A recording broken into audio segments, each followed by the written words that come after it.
السلام عليكم خوتي، معاكم جحلوطة فيديو جديد. كيما على بالكم كل ما تقرب مناسبة دينية تخرج تيهوديت اللي مخبية في أغلبية التجار تاعنا، والأسعار كامل تزيد بطريقة جنونية، وفي الأخر المواطن هو اللي يخلصها. على هادي قلت ندير فيديو نحكيو فيه على هذه الظاهرة، سيرتو كي قرب العيد الكبير ونشوفوا الحالة كيفاش. ليسونسيال بلا ما نطول عليكم، ما تنساوش ديروا ابوني وجام ونبداو الفيديو. الحاجة الأولى اللي نعرفوها كامل كمسلمين باللي العيد الكبير ولا العيد الأضحى هو من شعائر الله، يعني هذه المناسبة طبقوها باش نتقربوا بها لربي سبحانه. يسمى نورمالمون كي يجوا هذه المناسبات تزيد هذيك المودة والرحمة بين المسلمين باش كامل نشاركوا الأجر وكامل نعيشوا فرحة العيد كيف. الشيء اللي هدرتو دوكا نورمالمون هو اللي يكون بين المسلمين، مي للاسف راهو يصرى العكس تاع هذا الشيء كامل، باسكو كل ما تقرب مناسبه دينيه ولا اغلبيه الشعب يتبدل كامل، وخاصه التجار، بينما ماشي كامل من الاغلبيه الكبيره تحسب يولوا يهود ماشي مسلمين، تولي الغايه تاعهم هي يربحوا دراهم باي طريقه كانت. والمثال على هذا الشيء هو العيد الكبير، راكم تشوفوا اغلبيه الموالين واللي يبيعوا الكباش كيفاش دوك ولاو طاغيين على الشعب، تحسب حنا عديانهم ماشي عايشين كيف نفس البلاد، دوك تروح تساوموا في خروف اللي في عمره 5 شهور ولا 6 مازال يرضع فيه ماه ويقول لك ب6 ملايين، ويقول لك ما فيهاش مساعده والله قالب والماكله قاليه وما كاش الدعم. علاش تراك تربي في سباع ولا واش؟ يقول لك شرب برمله تاعو وما يخوف ويشرب الماكله ويشري في الماء ما كانش يشرب بالستيرنا، يقول لك الماء قالي، ودي الماء كيفاه قالي والماكله قاليه، احنا كلها الماكله رخيصه، انا نبيعها انا رخيصه، بس الماكله قاليه، اش هذه الماكله ولد عمي حيه كبيره ولد عمي ما قال.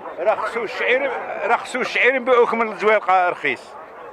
انا كنا نلقى نبيعها لي ب 20 مليون، هذا اللي معري راسه انا مزوج هنا وهو جعل 8 وبغى يدي الحولي باطل.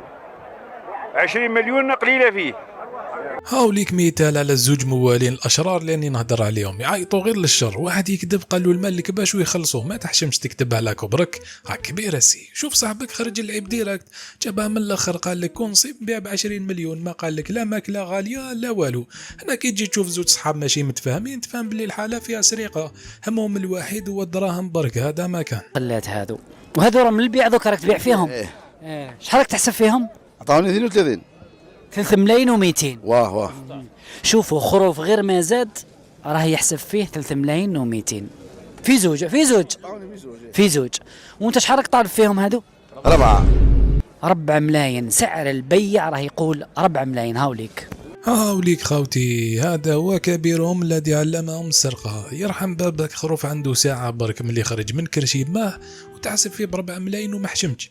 علاش هذا واش صرفت عليه ولا وكلته باش داير له هذه السومة؟ هذه ابو لهب اون بيرسون ويحشم يبيع لك بهذه السومة. اتقي الله في نفسك يا سي محمد. ومن هاد لي فيديو اللي شفناهم يبينوا باللي المشكل ما راهوش تاع ماكله غاليه ولا تاع دعم، من المشكل تاع الصح في الناس هادو ولات عندهم عقليه استغلاليه، يحوسوا يربحوا بكل الطرق. شوفوا المواطن شغل دراهم برك، على بها جهلوا ولا قلوبهم مرض ما فيهمش الرحمه كامل.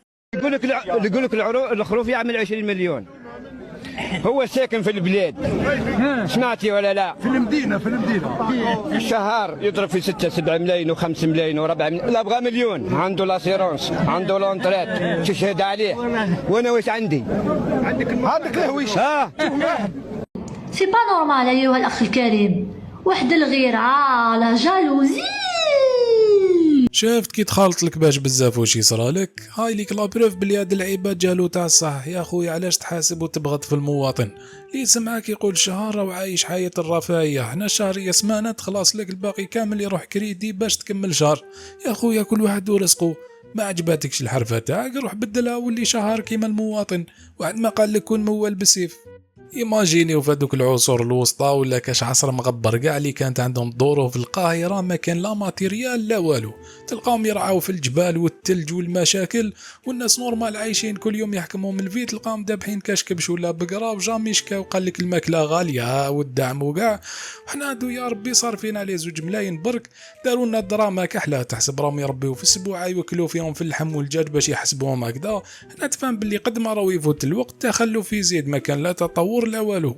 هذه الظاهرة راهي كاينة ماشي غير عند اللي يبيعوا الكباش، مي تقريبا في كلش، عند الخضارين الجزارين إلى آخره، ولا رحمة لا شفقة، كلش يزيد بلا سبة، وين يلقاو لوكازيون يزيدوا لي بري. مي سورتو في المناسبات الدينية اللي نورمالمون تكون فيهم الرحمة أكثر، حنا لا تولي تيهودي الطاغية بقوة، اليهود ما يديروهاش لبعضهم. واللي تغيظك تشوف الكفار يا عجبا للآيات تاعهم كاع خرطي، مي كي يحتفلوا بها تلقاهم يتراحموا بين بعضهم، تلقى غير لي بروموسيون لي بري كامل أرض وكاع. وحنا يا عجبا لي مسلمين اللي نديروا المناسبات الدينية اللي أمرنا بها ربي سبحانه باش نتقربوا بها لربي، نروحوا نديروا العكس. الشعب في هذيك لابيريود يتقلب من الإسلام لليهودية غير باش يولوا تاع بروفيطاج وسرقة، هذا ما كان. مالغري كون نوليو للصح، المواطن عنده يد كبيره في الشيء هذا، باسكو ما عندناش سياسه المقاطعه، تلقاهم كاع يشكيو من الغلا ومن التجار هادو، بصح كاع يروحوا يشريو، دونك سي نورمال يغلوا الاسعار، باسكو على بالهم المواطن يشري حتى وتزيدوا البري دو فوا ولا تروا فوا يروح يشري نورمال. والمثال على هذا الشيء دوكا الشعب تاعنا كاع ويشوف السرقه في السومه تاع الكباش بعينيه، مي على بالي كامل يروحوا يشريو عادي. مي يا خوتي لازم علينا نتعلموا بلي هذا الشيء هو اللي راهو يشجع في السراقين هذوك باش يطغاو اكثر ويكملوا في السرقه تاعهم. وتاني كاينه حاجه، ماشي حتى نستناو الدوله تتدخل باش تفري لنا المشكل هذا، باسكو هذا الشيء راهو في يدنا حنا، حاجه سهله ما علينا غير ما نشريوش برك، هذا ما كان. وخلي اللي راهو يسرق يخسر دراهمه باش يتربى، باسكو هاد التجار اللي يسرقوا ربي وما خافوش، تحوز يخافوا لك من الدوله يرحم بابك. كيما الناس هذوك اللي يجي يقول لك ديروا المقاطعه تاع المنتجات العالميه لدعم الصهاينه باش ما يبقاوش يربحوا دراهم، شوفوا قبل هنا التجار اليهود اللي عندنا في البلاد لازم نقاطعوهم تاني باش يتسقموا، باسكو ما دامنا نديروا نفس الفعل ما نستناوش النتيجه تتبدل. حتى ربي وقال لك لا يغير الله ما بقوم حتى يغيروا ما بانفسهم، هذه هي. المهم يا خوتي وبدون إطالة، اللي تشوفوا يسرقوا مغلي سومة ما تشريوش عليه، خليه يحصل بيهم وحده. وعلى بالي إن شاء الله مازال كاين الخير في بلادنا، وكاين تجار اللي يخافوا ربي سبحانه دايرين لي بري اللي في متناول المواطن. وباش نختموها تاني، اللي ما عندوش ما يوبليجيش روحو باش يشري، ما كان لا تفرح ولادك لا والو، باسكو العيد ندار باش نضحيو لربي سبحانه برك، ماشي باش نفرحوا به دراري. وربي لا يكلف نفسا الا وسعها، عندك اشري ما عندكش المره الجايه ان شاء الله، وان شاء الله راح تنزل الرحمه في قلوب الناس ونعيدوا كامل بالصحه والهنا ان شاء الله.